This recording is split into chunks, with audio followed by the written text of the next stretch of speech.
This video will purposely focus on determining the nearest integer of these values.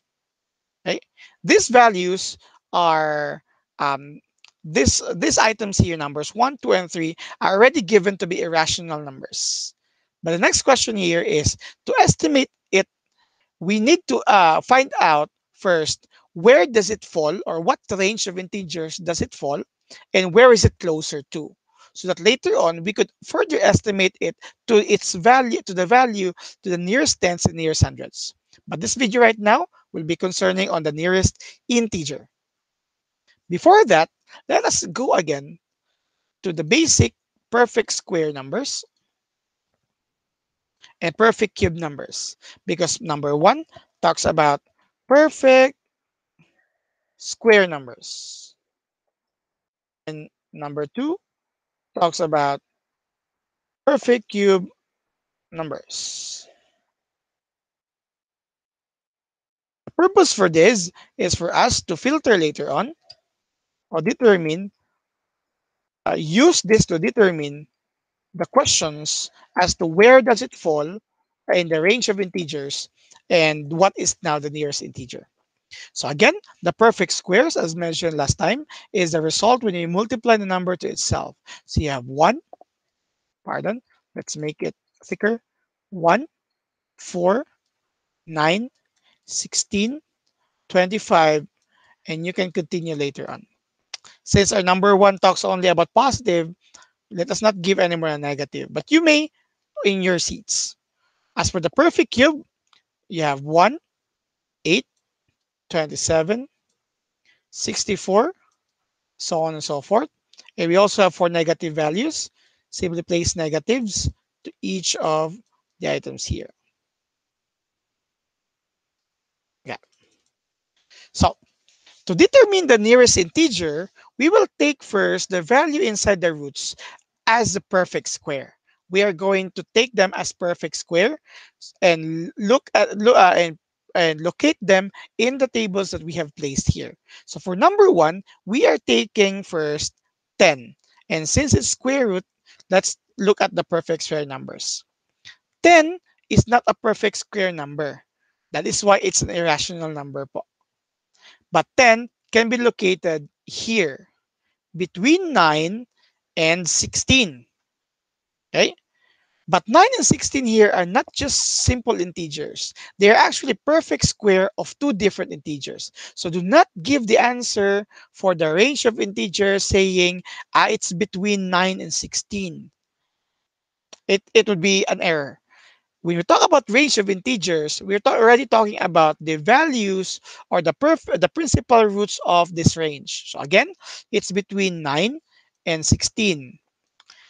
So let us talk about its principal square root. The principal square root of 9 is 3. The principal square root of 16 is 4.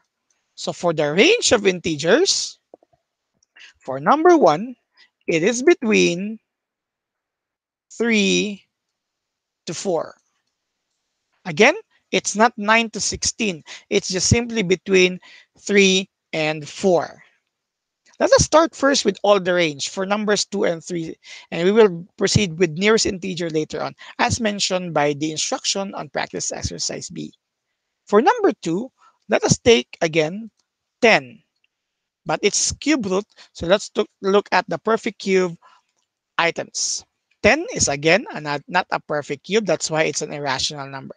But 10 is somewhere here. It's between 8 and 27. But the range is not 8 to 27. The range is the principal cube root of 8 and principal cube root of 27. So the answer for number 2 is again the principal cube root of 8, which is 2, and the principal cube root of 27, which is 3. Okay. So, and finally for number 3, negative 3. Negative 3 is somewhere here. Okay. So it's between the perfect cube negative 1 and negative 8. which are the perfect cubes of 1, a negative 1, and negative 2 respectively. So the range for number 3 is from negative.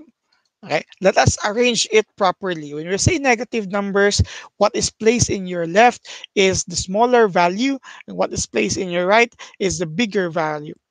So it's actually placed as negative 2 to negative 1 because negative 2 is smaller than negative 1. That more explanation for that uh, will be discussed when we reach the real number line. So those are the range.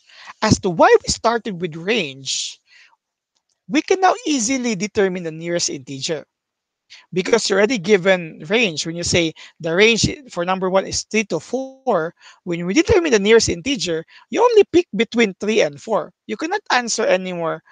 Number one, the range is 3 to 4 and the nearest integer is 5. That would be incorrect because the range is just between 3 to 4. The nearest integer is only between or either 3 and 4. And how do we determine that for number one? Let's look at 9 and 16. Let me copy it here. So you have here, because it's between 3 to 4, so the perfect square of 10 is between 9 and 16. Let us take 10 in the middle. To determine the nearest value, let's look at the perfect square first. From 10 to 9, you need one step or one jump. From 10 to 16, you need six jumps or six steps. So the value which need lesser jump is from 10 to 9, okay? Because it needs only one step. As for 10 to 16, you need six steps. So since 10 is closer to 9, the principal square root of 10 is also closer to the principal square root of 9.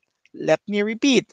Since 10 as a perfect square is considered to be closer to 9 than 16, therefore the principal square root of 10 is also closer to the principal square root of 9 than the principal square root of 16. So the principal square root of 9, we write it here, nearest integer. Make the font smaller or bigger. Yeah. So the nearest integer for number 1 is the principal square root of 9, which is 3. As you can see, the answer for the nearest integer is just either the points of your range. You can answer 5 to how much more for 10. That is how to determine the nearest integer.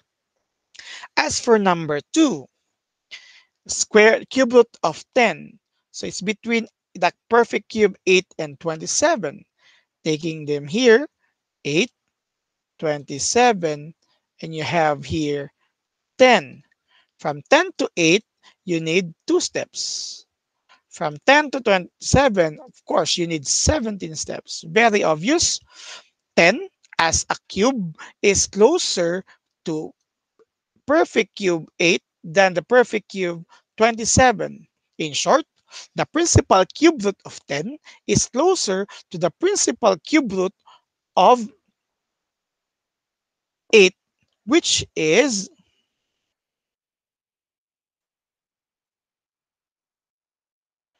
principal cube root of 8, which is equal to 2. Okay. And finally, for number 3, okay, so let me arrange this first in the proper order. So you have here negative 3. From negative 3 to negative 1, let's use jumps. Do not be disturbed muna with the negative sign. Let's just simply use jumps. How many jumps do you need? 2. From here, you need 5 jumps. So it's clear that negative 3 is closer to negative 1.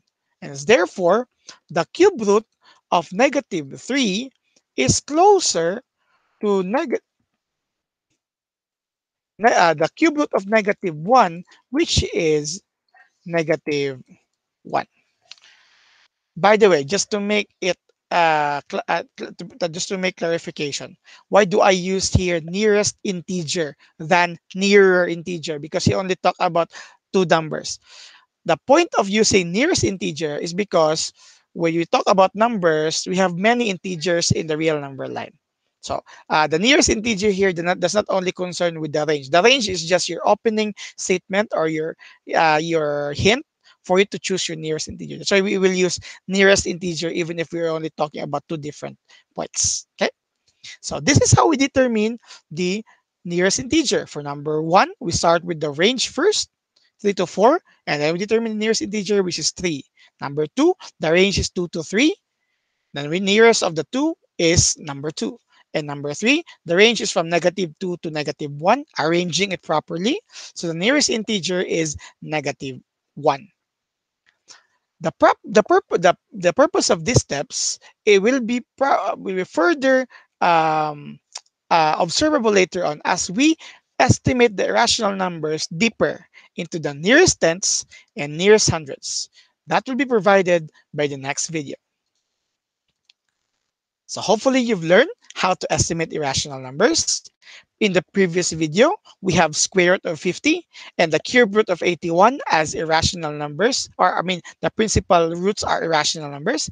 Please try to determine where the nearest integers of both numbers. So first, look for the range, and then later on, decide where is it closer to.